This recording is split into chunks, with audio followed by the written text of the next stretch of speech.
நாள் 17 sold store பரிசு பெட்டி. எப்பயும் போல் ஃபோன் ஸ்டாண்டில் இன்றைக்கி வச்சுட்டு அப்படியே கேஷுவலாக நடந்து போயிட்டு இருந்தேன். திடீர்னு பார்த்தா அவன் சூசைட் பண்ணிக்கிட்டான். சரி, நான் அவனை தூக்கிட்டு ஜிம்முக்கு போயாச்சு. இன்றைக்கி வந்துட்டு ஷோல்டர் ஒர்க் அவுட்டு. இதில் ஒரு 3 செட்டு, அப்புறம் இதில் ஒரு 3 செட்டு, மிச்சது எல்லாமே இன்றைக்கி தம்பிள்ஸில் தான். முடிச்சுட்டு ரூம் வந்தால் நம்மளோட கௌசிக்கை புதுசாக ஆர்டர் போட்டு வாங்கியாச்சு. பழைய கௌசிக்கை ரெடி பண்ணிட்டு புது கௌசிக்கை ரிட்டர்ன் போட்டுற வேண்டியதான். இதில் ஒரு அப்டேட் வேறு பண்ணியிருக்கானுங்க. இதில் வந்து ஓட்டையாக இருக்குது, இதில் வந்து கோடாக இருக்குது. என்னமோ ஒன்று, பச்சை ஜூஸை போட்டு குடிச்சிட்டு காலை உணவையும் மதிய உணவையும் சிறப்பாக முடிச்சாச்சு. இதுக்கு மேலே உங்கள் ஃப்ரெண்ட்ஸ் யாராவது துபாயிலேருந்து வராங்கன்னா இந்த கலக்கலாக ஒரு மிட்டாய் வாங்கிட்டு வருவானுங்க. அதெல்லாம் வேணாம், எங்களுக்கு இதுதான் வேணும்னு சொல்லி காமிச்சு கேளுங்க.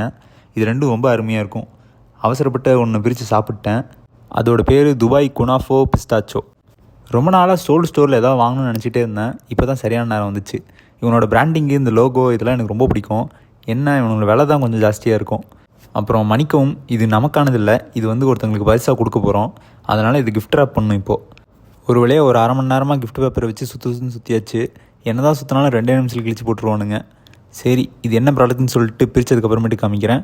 நாளைக்கு சந்திப்போம். டாட்டா, பை பை.